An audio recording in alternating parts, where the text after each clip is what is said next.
사람들이나 어떤 일에 있어서 가장 큰 약점이라고 하는 것을 일컬어서 우리는 그 사람에게 뭐가 있다 그럽니까? 아킬레스건이 있다, 그렇게 표현합니다. 여러분, 아킬레스건의 유래를 아마 여러분 들어보셨을 것인데, 이 아킬레스라고 하는 것은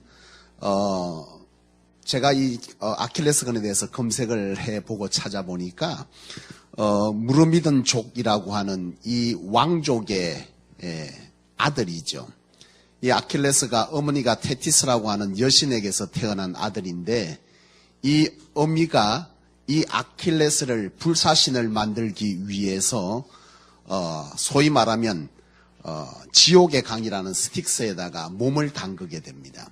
스틱스 강에다가 이 아킬레스를 몸을 온전히 담궈서 끄집어내면 불사신이 된다는 이런 어떤 전설 속에서 이 아킬레스를 이제 그 스틱스 강에다가 담그게 돼요. 근데 담글 때 그냥 다 담그면 아이가 완전히 빠지게 되니까 이 아이가 완전히 빠지는 걸 막기 위해서 발목 두 개를 손으로 잡고 그 스틱스 강에다가 빠뜨리게 됩니다.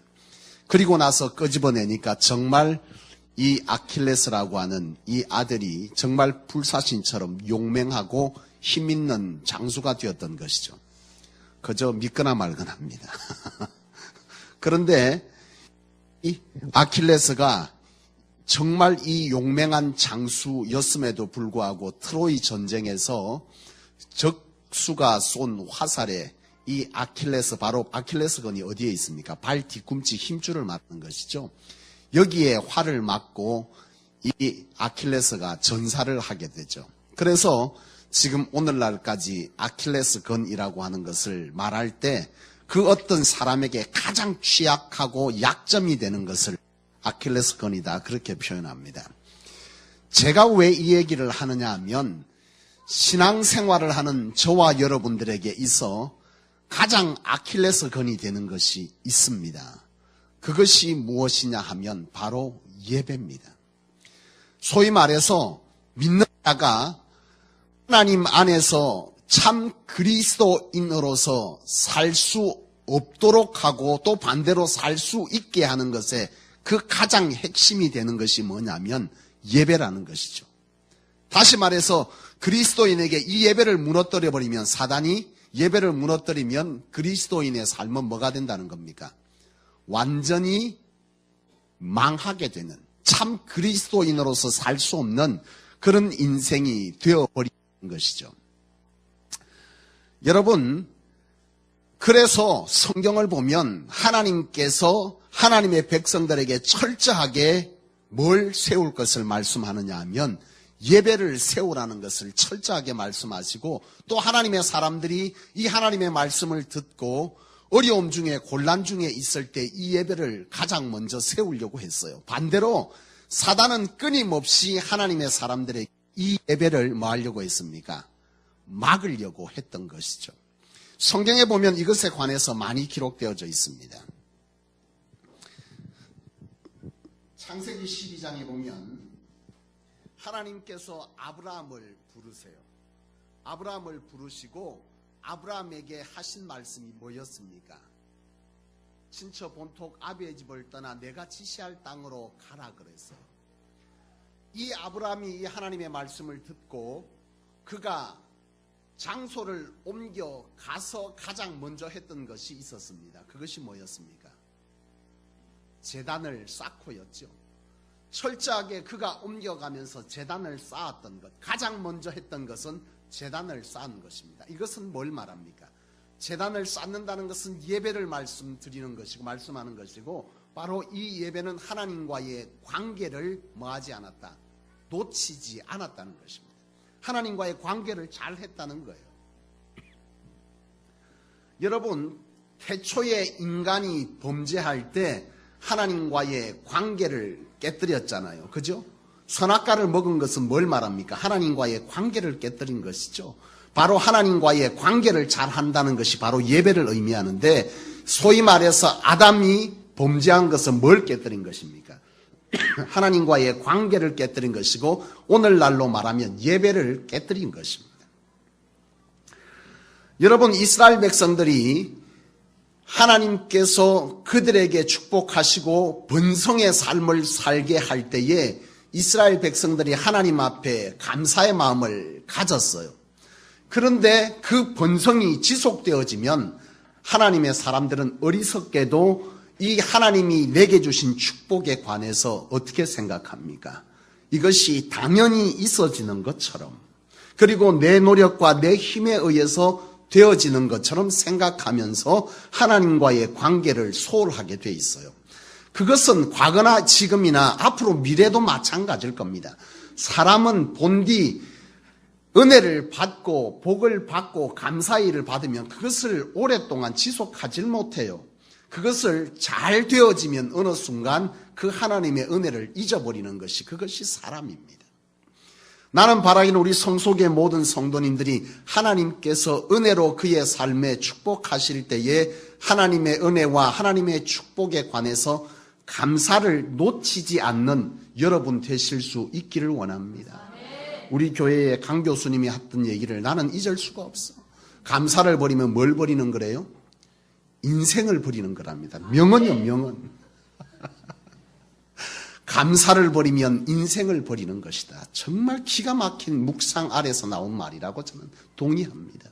여러분들의 인생에 하나님이 주시는 그 어떤 은혜에 대해서 언제나 한결같은 감사로 여러분들의 인생의 시간을 보낼 수 있기를 주의 이름으로 축원합니다. 이스라엘 백성들이 이처럼 하나님께서 축복하셔서 그의 인생이 강성하여졌고 그 어떤 이스라엘을 범할 수 없는 힘을 그들 가운데 주셨는데, 참 안타깝게도 이스라엘 백성들이 그 감사에 대한 삶을 뭐합니까? 지속하지 못해요.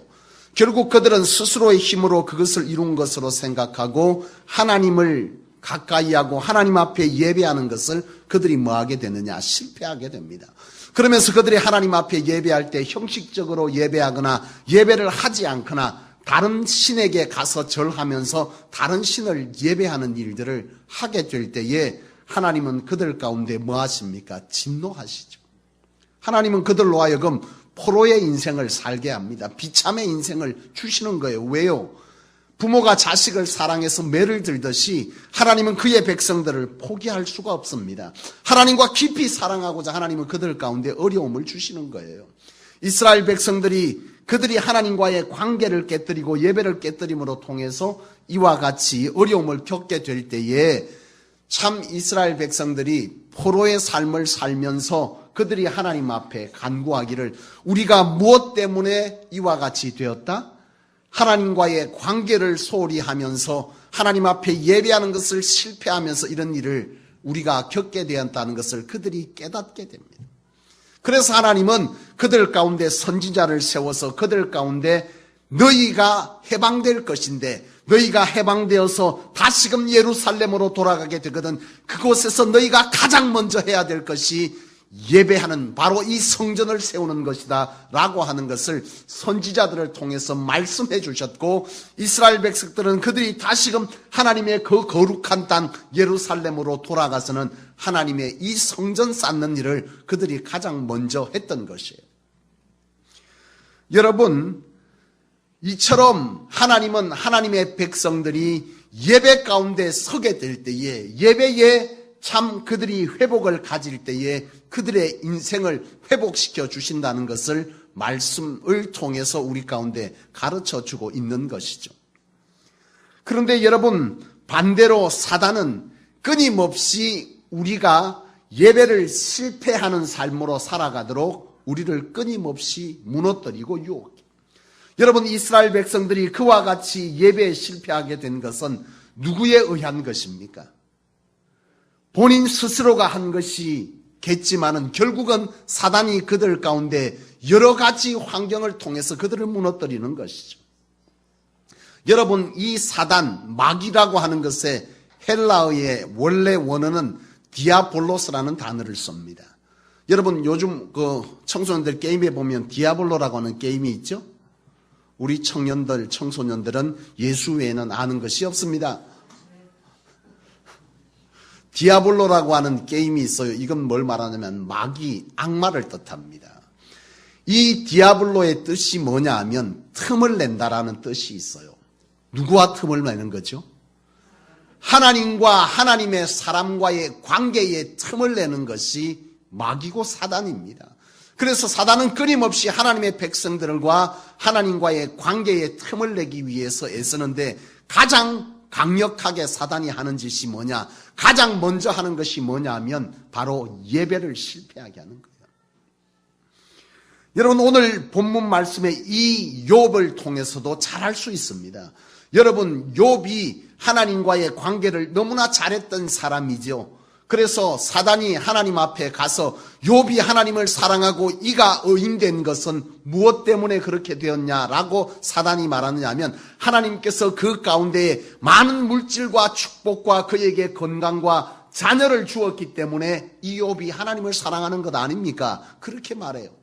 그러니까 하나님께서 말하기를 결코 그렇지 아니하다. 욥은 결코 내가 알기로 욥은 그런 자가 아니다. 하나님 그렇게 말씀하세요. 그러니까 사단이 뭐라 그러냐면 아이고 하나님 그럴 리가 있습니까? 만약 그렇다면 욥에게 있는 것을 내가 빼앗아 가보면 욥이 진짜 하나님을 사랑하는지 아닌지를 알 수 있을 것인데 하나님 그렇게 한번 해보지요 하고 사단이 하나님에게 말하죠. 하나님은 바로 그것을 이 욥기서에 보면 허락해요. 그래서 사단이 이 욥에게 하나씩 빼앗아 가는데 여러분 이 욥의 인생에서 이 사단이 가장 먼저 빼앗아 간 것이 뭔 줄 아십니까? 뭘 것 같습니까? 욥기서 1장에 보면 그것이 나와요. 욥기서 1장 13절 말씀을 한번 찾아봅시다.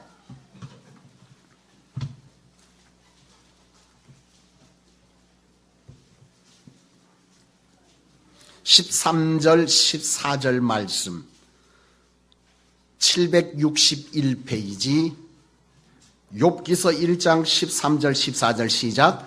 하루는 욥의 자녀들이 그 맏아들의 집에서 음식을 먹으며 포도주를 마실 때에 사환이 욥에게 와서 아뢰되 소는 밭을 갈고 나귀는 그 곁에서 풀을 먹는데 그 뒤에 스바 사람이 갑자기 이르러 그것들을 빼앗고 칼로 종들을 죽였나이다. 나만 홀로 피하였으므로 주인께 아뢰러 왔나이다.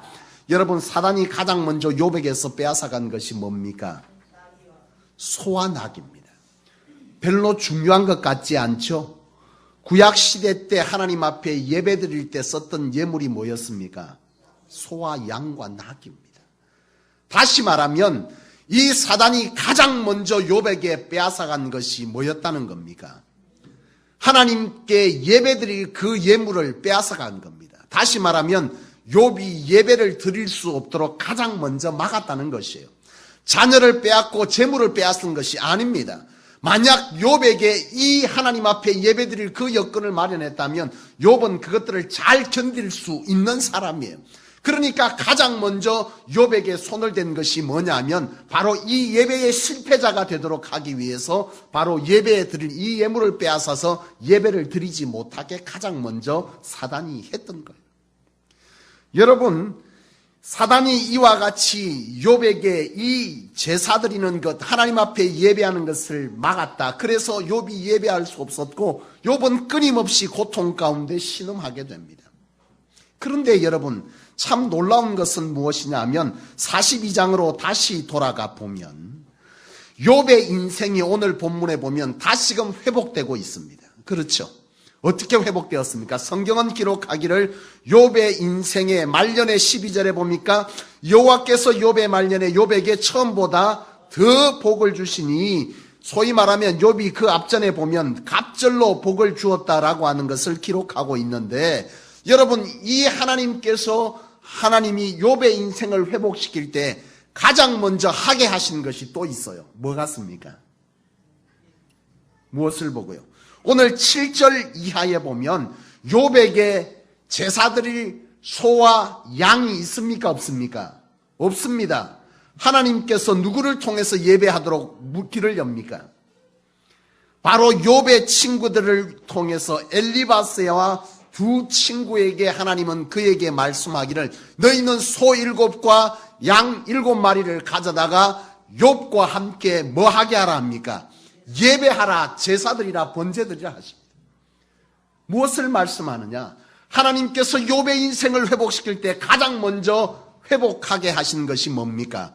예배라는 것입니다. 여러분, 성경을 통해서 우리가 이것을 분별할 수 있어야 합니다.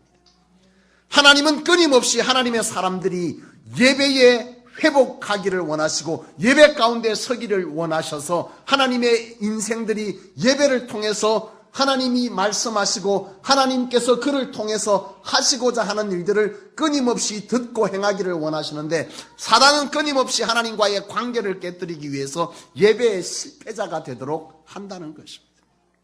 무엇을 통해서 예배의 실패자가 되게 하느냐? 욥기서는 그것을 잘 보여주고 있습니다. 여러분, 욥을 통해서 빼앗아간 것이 무엇이었습니까? 여러분, 건강을 빼앗아갑니다. 여러분, 우리가 신앙생활하면서 여러분, 나 나름대로 예배를 잘 드리는데 욥처럼 의인으로 사는 자도 건강을 빼앗아가고 물질을 빼앗아가고 자녀를 힘들게 하고 여러 가지 내 삶에 여러 가지 어려움들을 주게 될 때 오늘 우리는 그것으로 인해서 하나님과의 관계가 뭐 한다는 겁니까? 깨뜨려진다. 이것은 사단이 철저하게 우리로 하여금 하나님과의 관계를 깨뜨리고 있는 것입니다. 그 종류와 그 방법이 욥은 가르쳐주는 거예요. 욥기서는 뭐라는 겁니까? 건강을 통해서 내가 건강이 나빠져서 내가 하나님 앞에 가는 것을 가로막습니다. 내가 물질로 여러 가지 모든 것들을 빼앗김을 당하여서 내가 하나님과의 관계 속에 살던 나를 하여금 이 사단은 그 관계를 깨뜨리는 것입니다. 내 자녀들에게 어려움을 주고 내 자녀들에게 환난을 주어서 이 사단은 하나님의 사랑을 의심하게 하고 하나님의 은혜를 잊어버리게 해서 하나님과의 관계를 깨뜨린다 이 말입니다. 여러분, 이와 같이 사단이 우리의 인생의 깨뜨림만을 통해서 하나님과의 예배를 방해하느냐? 그게 아니에요. 사단은 교묘합니다. 아주 영리합니다. 우리에게 무엇을 통해서도 하나님과의 예배를 막느냐 하면, 여러분, 우리 인생의 성공을 통해서도 예배를 막습니다. 우리의 인생의 성공이라고 하는 것, 소위 말하면 세상적 성공을 말하는 거예요. 세상적 성공, 우리가 성공하면 성공할수록 우리가 이 땅 가운데 해야 될 일들이, 세상의 일들이 많아지게 되어 있습니다. 많은 사람을 만나야 하고 많은 업무 가운데 놓이게 되고, 이런 것들을 통해서 우리가 하나님과의 관계인 이 예배에 뭐하게 한단 말입니까? 실패하게. 내가 바빠지는 거예요. 하나님 앞에 예배드릴 시간이 없는 거예요. 그렇게 해서 우리는 우리 스스로를 뭐하게 합니까? 정당화시키고 하나님과의 관계를 멀어지게 합니다. 그러나 여러분, 성경이 말하는 성공은 뭐였습니까? 여호수아에서 말하는 성공이 뭐였죠? 엄마야, 들을 때마다 이 새로운 이 은혜를 어쩌면 줬나? 여러분, 성경 여호수아에서 말하는 성공은 뭐였습니까? 여호와께서 함께 하시는 것이 성공이라고 성경은 정의합니다. 여러분, 세상적 성공은 언제 우리가 다 날릴 수 있어요. 다 빼앗길 수 있습니다. 그러나 여호와께서 함께 하시는 것은 아니요. 그 어떤 것도 빼앗을 수가 없습니다. 그래서 이 여호수아서는 여호와와 함께 하시는 이스라엘의 백성의 삶 그 자체를 성공이라고 정의하는 것입니다. 이스라엘 백성들이 여러분 가나안 땅을 점령할 때 그들 가운데 무기가 없고 그들 가운데 병력이 없고 그들 가운데 아이와 노인이 많았음에도 불구하고 체구가 작았음에도 불구하고 전술이 없었음에도 불구하고 그들이 가나안 땅에서 그 가나안 땅을 점령할 수 있었던 것은 바로 누가 함께 때문이다? 여호와께서 함께 했기 때문이다. 그래서 전쟁은 누구에게 속한 것이다? 여호와께 속한 것이다 라고 그들이 고백했던 것입니다. 여러분, 우리에게 성공은 세상이 말하는 그 정의와 분명히 다릅니다. 여호와께서 함께 하실 때에 내 인생은 성공적인 인생입니다. 그런데 오늘 세상은, 사단은 끊임없이 세상의 여러 가지 바쁜 일들을 통해서 그것을 성공으로 우리 가운데 정의하게 하고 하나님과의 관계를 계속 밀어내더라 이 말이죠. 그러나 그렇지 않다는 것입니다. 사랑하는 여러분, 나는 바라기는 여러분들이 하나님과의 관계에 바로 이 아킬레스 건을 맞아서 여러분이 자빠지지 않기를 원합니다. 사단은 이 예배를 실패하게 함으로 통해서 우리를 점점 하나님과 상관없는 지적인 사람, 이성적인 사람으로 변화시킵니다. 여러분, 이성과 신성은 분명 다릅니다. 사랑하는 여러분, 성경 속에 그 어떤 것도 우리가 우리의 삶의 자리에서 보면 하도 이상한 것이 많아서 성경을 읽지 못하게 될지도 모르겠습니다. 성경은 우리의 이성으로 해석하는 것이 아닙니다. 무엇으로 해석합니까? 하나님의 신령한 은혜로 이 성경은 해석하는 것입니다. 여러분, 독일과 유럽 교회들이 18세기에 정말 이 땅의 수많은 교회들을 뭐 했습니까? 세워가는 부흥의 주도적인 역할을 했습니다. 그런데 지금 유럽 교회들은 끊임없이 무너지고 있습니다. 제가 지난주에도 말씀드렸지만 하나님께서 이제 이 은혜의 복음 사역의 촛대를 바로 이 한국 땅과 제3세계로 옮겨가고 있다라고 제가 말씀드렸습니다. 나는 바라기는 이 유럽 교회들이 이와 같이 무너졌던 이유들을 우리가 바로 알기를 원합니다. 유럽 교회들이 무너지고 그들 가운데 부흥이 무너졌던 것은 바로 무엇 때문이냐? 많은 성경적 신학적 전문가들, 이 선교적 전문가들이 하나같이 동일하게 그것을 진단할 때 예배의 상실, 그들이 예배를 상실했습니다. 그들의 삶이 바빠졌습니다. 예배드릴 시간이 없었습니다. 사랑과의 만남이 즐거웠습니다. 예배할 시간이 없었습니다. 세상에 사는 것이 우리를 끊임없이 자극했습니다. 예배에 실패했습니다. 그것이 하나님의 교회를 무너뜨렸고, 하나님은 결코 이 땅에 예수 그리스도를 보내어 우리를 사랑하신 것만큼 하나님은 결코 하나님의 사람들을 포기할 수 없기에 이제 제3세계를 통해서 다시금 이 복음 사역을 감당하게 하시는 것입니다. 나는 바라기는 이 성소교회 성도 여러분들이 정말 하나님 안에서 이 하나님이 우리를 향해서 바라보는 이 가슴 저린 우리를 향한 기대를 바라볼 수 있기를 원합니다. 여러분, 이 2015년도에 여러분들이 하나님 안에서 참 증인의 삶을 살기를 원한다면, 여러분 안에 권능이 나타나기를 원하고 여러분들의 인생이 다시금 회복의 인생으로 하나님 안에서 멋지게 서기를 원한다면 예배의 이 중요한 사실을 놓치지 않기를 원합니다. 사랑하는 여러분, 예배만이 우리의 인생을 하나님의 뜻 가운데 세울 수 있다는 사실을 반드시 기억하시는 여러분 되실 수 있기를 원합니다. 그렇습니다, 여러분. 예배의 회복이 뭡니까?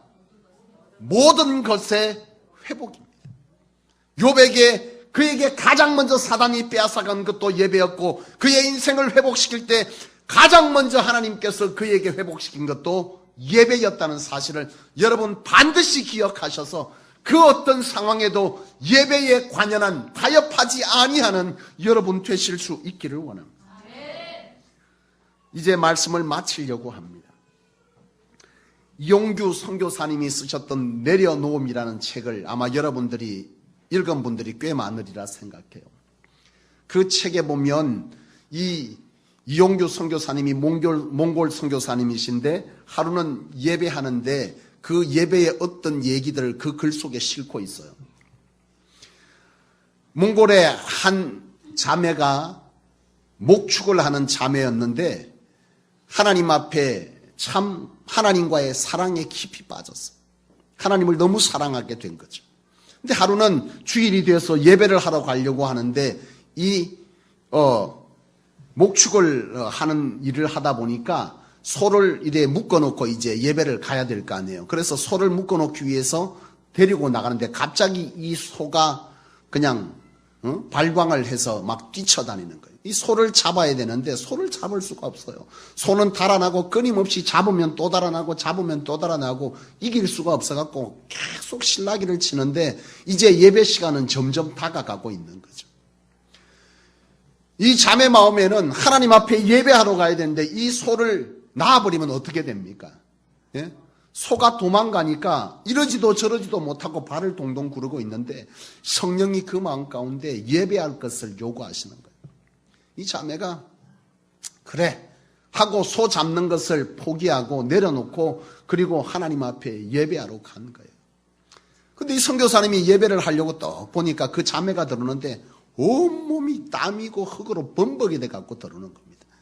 영문을 몰라서 물은 거예요. 그랬더니 자초지종을 설명을 하는 겁니다. 사실은 이 소가 이렇게 날뛰는 바람에 그 소를 잡으려고 하다 잡지 못하고 결국은 하나님께서 내 마음 가운데 예배할 것을 말씀하셔서 그것을 놓고 예배하러 왔다고.